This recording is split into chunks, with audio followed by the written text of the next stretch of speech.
নমস্কার সবাইকে। সবাই কেমন আছেন? সবাই ভালো আছেন, আমিও ভালো আছি। চলে এলাম আরেকটি রেসিপি নিয়ে। প্রথম থেকে শেষ পর্যন্ত দেখার অনুরোধ রইল, সঙ্গে থাকুন। আমি একে একে সব কিছুই দেখাচ্ছি। এই দেখুন, আমি কয়েক পিস মাছ নিয়ে এসেছি। এই মাছটা বেশ কয়েকদিন ফ্রিজে ছিল, তাই ভাবলাম একটু মাছের শুক্তো বানাই। আপনারা কি এরকম শুক্তো বানাতে জানেন? যদি হয়তো জানেন অনেকেই, আমি কিভাবে বানাই সেটাই আপনাদের সঙ্গে আজকে শেয়ার করব। ঠিক শুক্তো বলা যায় না, এটা মাছের তেতো হবে। আমি প্রথমে লবণ হলুদ মাখিয়ে মাছটাকে ভাজতে দেবো। আমি কড়াইতে কিছুটা তেল দিয়ে গরম হতে দিয়েছি। এবার মাছটাকে আমি মেখে নিয়ে, লবণ হলুদ মেখে নিয়ে, ফ্রিজে অনেক দিন মাছ থাকলে অনেক সময় দেখবেন ওর টেস্টটা ঠিক একটা ভালো লাগে না। আপনি ঝোল রান্না করুন আর মাছের ঝাল বানান, যেটাই করবেন, আমার তো ভালো লাগে না। আপনাদের জানি না কেমন, এক একজনের গালের স্বাদ এক এক রকম হয়।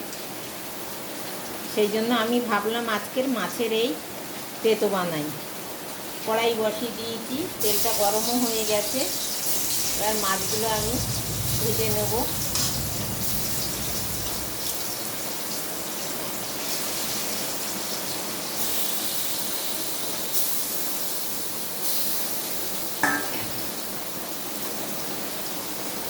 মাছগুলো ভেজে নিয়ে আসছি, সঙ্গে থাক।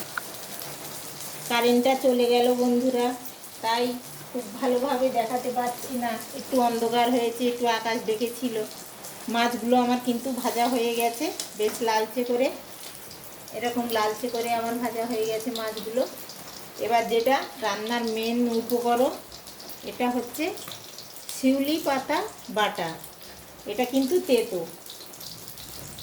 শিউলি পাতা অনেকে শেফালি ফুল বলে। এই পাতাগুলো দেখাচ্ছি, এই পাতা। অনেকে আবার বলে শেফালি ফুল, আমরা বলি শিউলি ফুল। এই পাতা একটু প্রথম রসটা ফেলে দিতে হবে, দিয়ে বেটে নিতে হবে।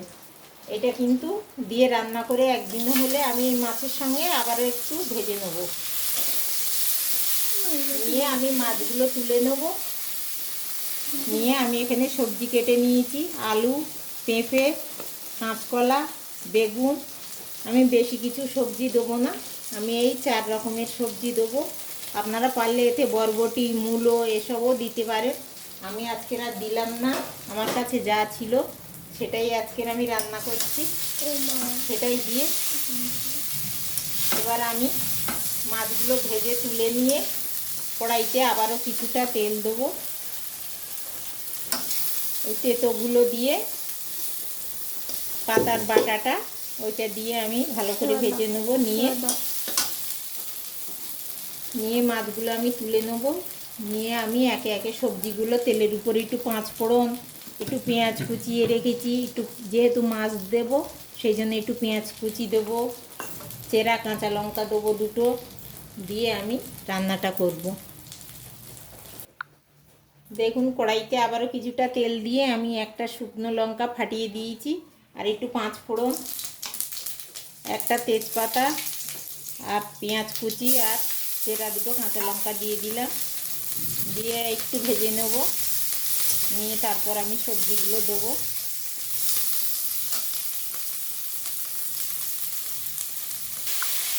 পেঁয়াজটা ভাজা হলে আমি সবজিগুলো সব তুলে দিয়েছি, আর একটু লবণ হলুদ দিয়ে একটু কষিয়ে নেব কিছুক্ষণ।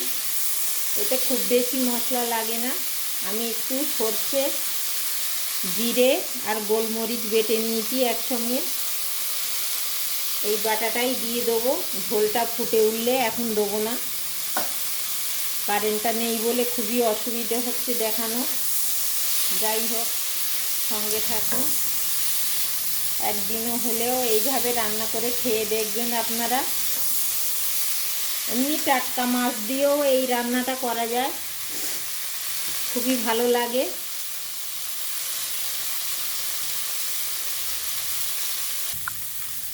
দেখুন আমার কষানো হয়ে গেছে, সবজিগুলো বেশ ভালোভাবে কষিয়ে নিয়েছি। এবার আমি জল দিয়ে দেবো পরিমাণ মতো। খুব বেশি ঝোল না, আবার খুব বেশি শুকনোও না, এরকমভাবে রান্নাটা করলে বেশ ভালো লাগে। কেউ যদি ঝোল পছন্দ করেন একটু বেশি ঝোল করতেই পারেন, কোনো ব্যাপার না। এবার আমি একটু ঢেকে দেবো, ফুটতে দেবো, তারপরে মাছগুলো দেবো।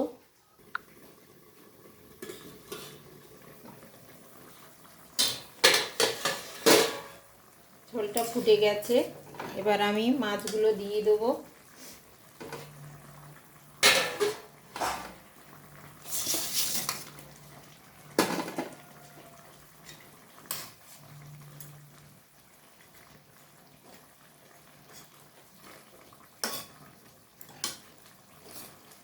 বেটে রাখা মশলাটাও আমি দিয়ে দেবো এবার।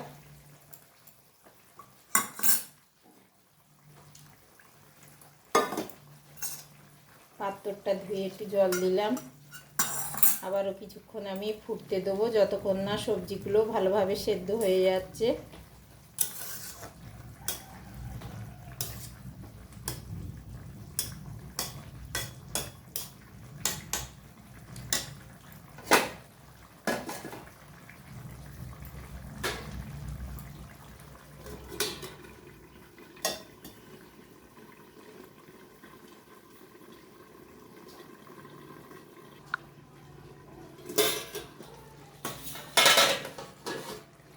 রান্নাটা আমার হয়েই গেছে, এবার আমি নামিয়ে দেবো। এরকম অল্প ঝোল থাকবে, তাহলে খেতে ভালো লাগবে। সবজিগুলোও আমার বেশ সব সেদ্ধ হয়ে গেছে। আজকের আমার এই মাছের তেঁতো রান্নাটা আপনাদের কেমন লাগলো জানাতে একবারেই ভুলবেন না। সবাই ভালো থাকুন, সুস্থ থাকুন। দেখা হবে আবার পরের কোনো ব্লগে।